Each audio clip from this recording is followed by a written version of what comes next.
of the Republic of Indonesia to deliver his opening remarks, continued with striking Gendang Tabui as the symbolic act of today's opening session.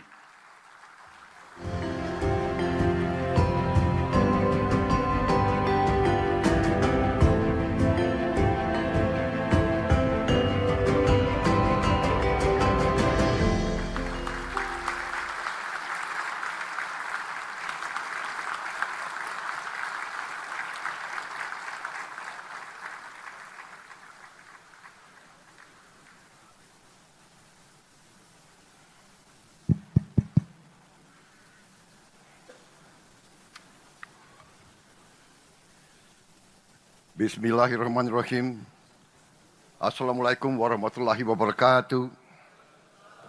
Alhamdulillah Rabbil alamin. Wassalatu wassalamu ala asrofil anbiya wal mursalin wa alihi washabihi ajmain amma ba'du. Selamat malam. Salam sejahtera bagi kita sekalian. Yang saya hormati Ketua Majelis Permusyawaratan Rakyat Indonesia, Republik Indonesia, Saudara Ahmad Muzani. Ketua Dewan Perwakilan Rakyat Republik Indonesia, Saudari Puan Maharani. Ketua Dewan Perwakilan Daerah Republik Indonesia, Saudara Sultan Bakhtiar Najamuddin. Wakil Ketua Dewan Perwakilan Rakyat Republik Indonesia, Profesor Sufmi Dasko Ahmad, Saudara Adis Kadir, Saudara Saan Mustafa, Saudara Cucun Ahmad Samsurizal, beserta seluruh anggota DPR RI yang hadir, para ketua dan wakil ketua delegasi parlemen anggota Parliamentary Union of the OIC Member States, PUIC. President of the National Assembly of Ivory Coast, His Excellency Mr. Adama Bictogo. President of the National People's Assembly of Algeria, His Excellency Mr. Ibrahim Boughali. Speaker of the Council of Representatives of Bahrain, His Excellency Mr. Ahmad Al-Musalam. President of the Transitional Legislative Assembly of Burkina Faso, His Excellency Mr. Bougouma Ousmane. Speaker of the Islamic Consultative Assembly of Iran, His Excellency Dr. Muhammad Bagher Khalibaf. Speaker of the House of Representatives of Malaysia, His Excellency Tan Sri Dato' Johari bin Abdul. Chairman of the Shura Council of Oman, His Excellency Mr. Khalid Hilal Nasser Al-Ma'awali. President of Majlis Ash-Shura of Saudi Arabia, His Excellency Mr. Abdullah bin Muhammad bin Ibrahim Al-Sheikh. Para pimpinan Parlemen Negara Islam yang hadir. Para duta besar negara sahabat yang hadir. Pimpinan dan perwakilan organisasi internasional yang hadir. Para hadirin semua yang saya hormati dan saya muliakan, rekan-rekan media yang saya hormati. Pertama-tama, izinkan saya menyampaikan bahwa undangan ini, di mana saya diminta berbicara di hadapan majelis yang penting ini, adalah kehormatan besar bagi saya sebagai Presiden Republik Indonesia. Hari ini saya berbicara dengan wakil-wakil dari seperempat manusia yang ada di bumi ini. Saudara-saudara adalah wakil-wakil dari seluruh umat Islam, dari negara-negara Islam di dunia. Karena itu, ini adalah kehormatan yang sangat baik bagi saya. Terima kasih atas kehormatan ini.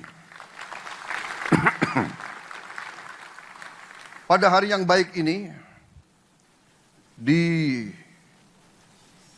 tanah Jakarta yang hangat, saya menyampaikan rasa syukur dan kebanggaan bahwa Indonesia dipercaya menjadi tuan rumah sesi ke-19 Perkumpulan Parlemen Negara-Negara Islam, Parliamentary Union of OIC Member Countries. Sekaligus merayakan peringatan 25 tahun berdirinya organisasi ini. Perkumpulan Parlemen Negara Islam ini lahir dari kesadaran bersama bahwa dunia Islam membutuhkan wadah kebersamaan antara lembaga parlemen dalam menghadapi tantangan global dan untuk membela kepentingan umat Islam dimanapun.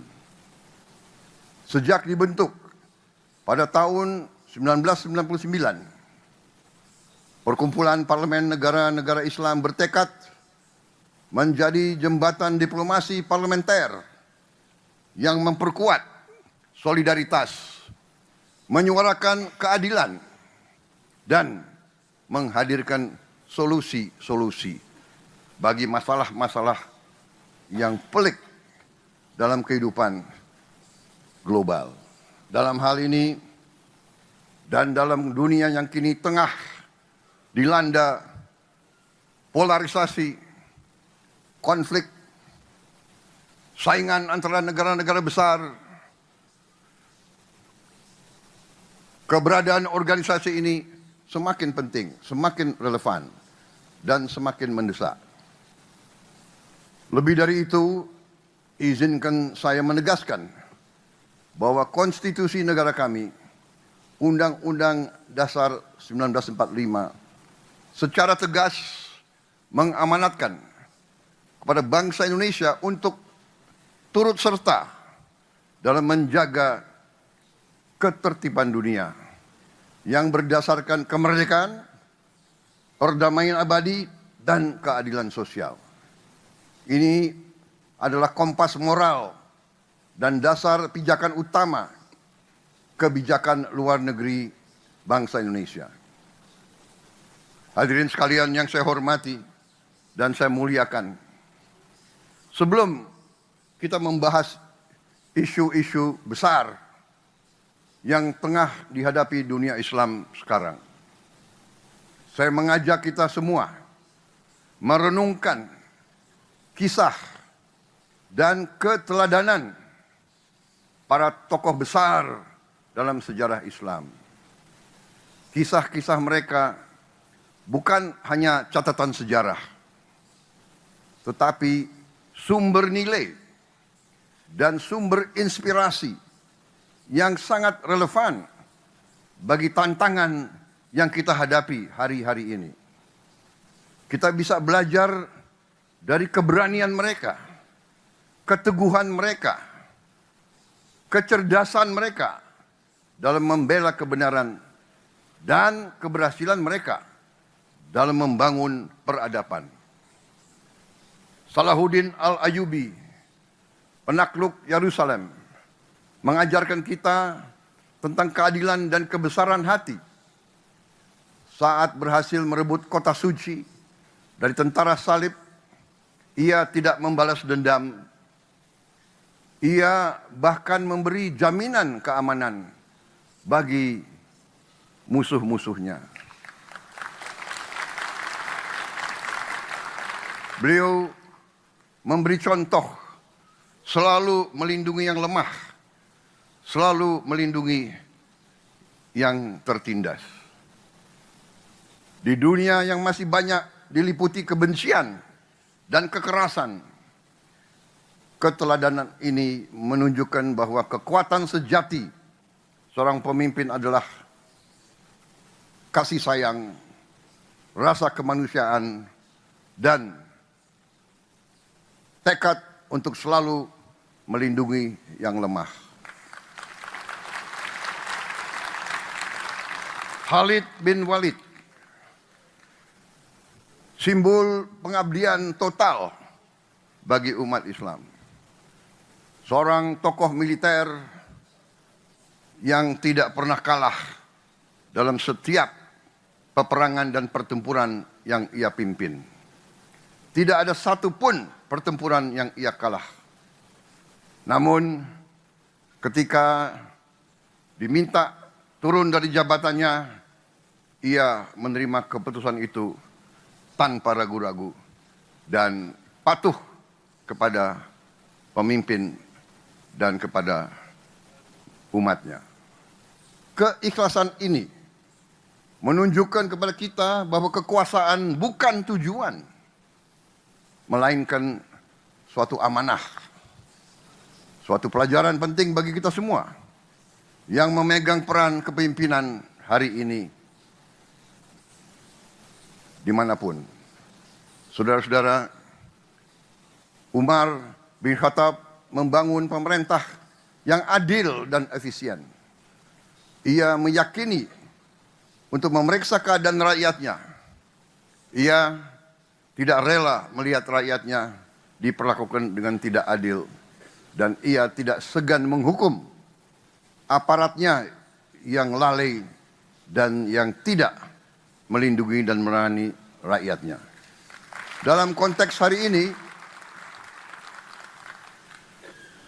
saya yakin bahwa rakyat kita semuanya menuntut pemerintah yang bersih dan transparan. Teladan Umar bin Khattab adalah panggilan untuk bertindak, bukan sekedar berwacana. Karena itu saya sangat menghormati tema pertemuan ini, yaitu good governance dan strong institutions.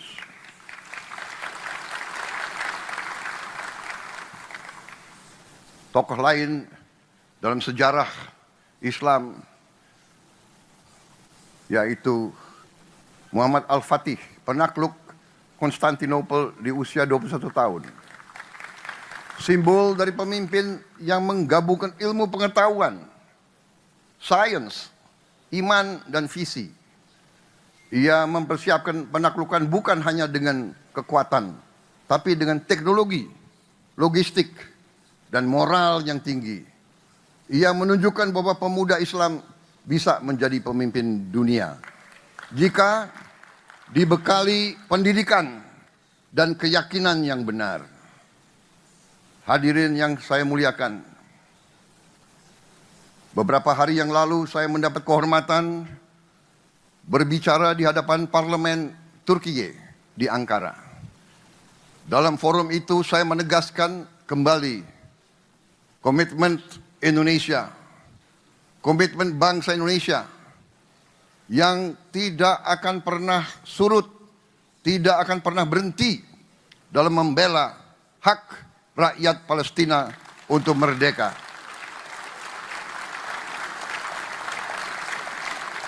Saya ulangi kembali di forum ini. Sudah tiba waktu. Jangan kita sekedar berdiskusi. Jangan menyusun resolusi lagi. Rakyat Palestina terlalu lama menjadi korban. Rakyat Palestina membutuhkan suatu keberpihakan, suatu tindakan yang nyata.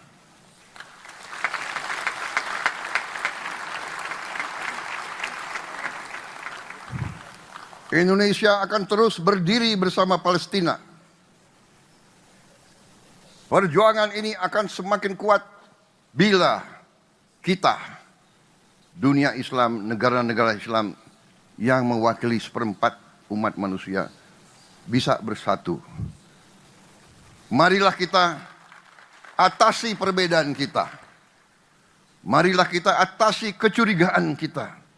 Marilah kita atasi rivalitas di antara kita.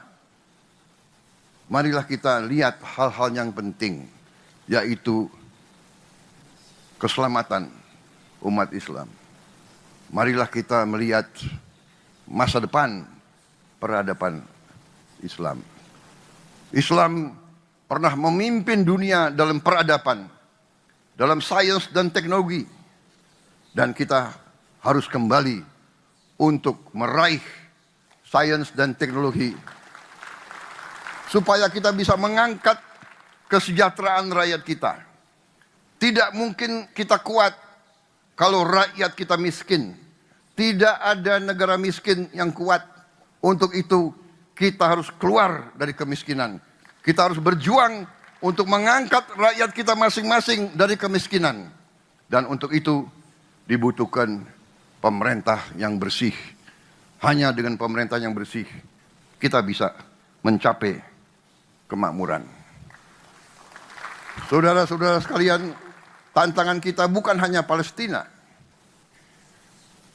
Kita menghadapi tantangan di mana-mana.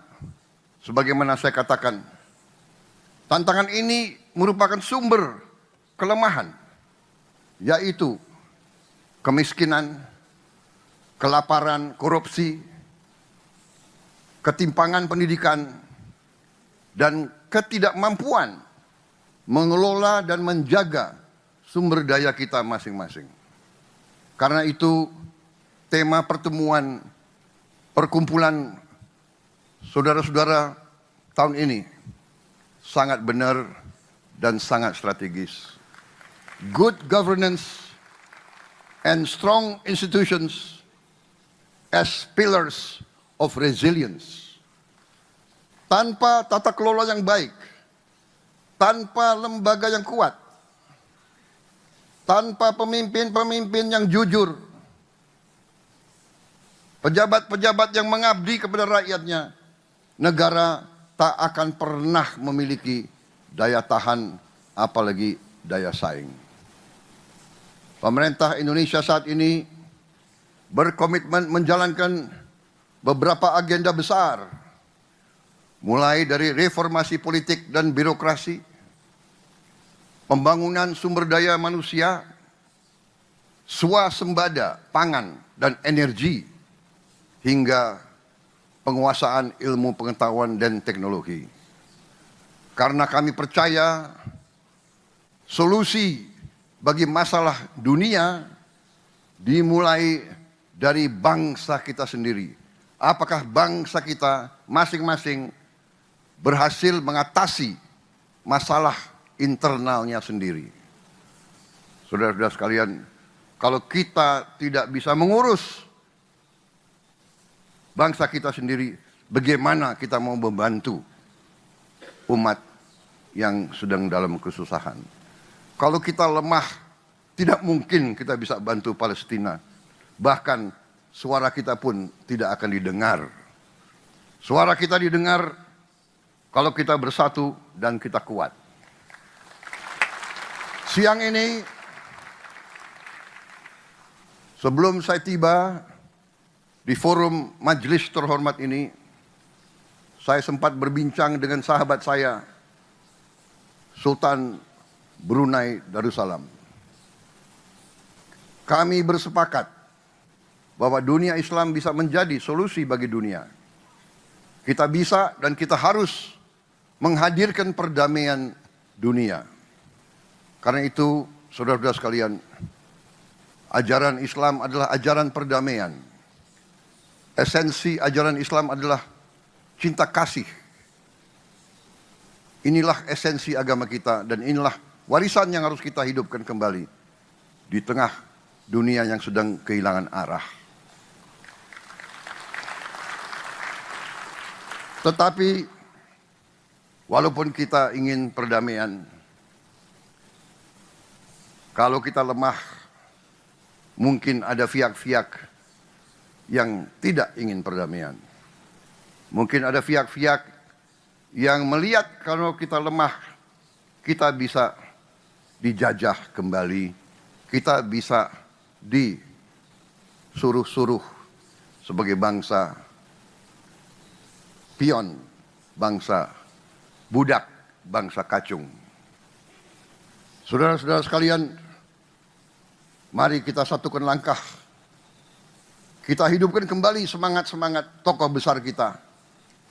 Kita buktikan bahwa Islam hadir sebagai rahmat bagi semesta alam. Saudara-saudara sekalian, marilah kita merapatkan barisan kita, atasi semua perbedaan kita, melangkah ke depan dalam persatuan. Terima kasih. Wassalamualaikum warahmatullahi wabarakatuh. Salam sejahtera bagi kita sekalian. Shalom, salve, om, santi, santi, om, nama budaya. Salam kebajikan, rahayu, rahayu. Terima kasih. Mr. President, we invite you, accompanied by the Jelajahi cara baru mendapatkan informasi. Download Metro TV Extend sekarang.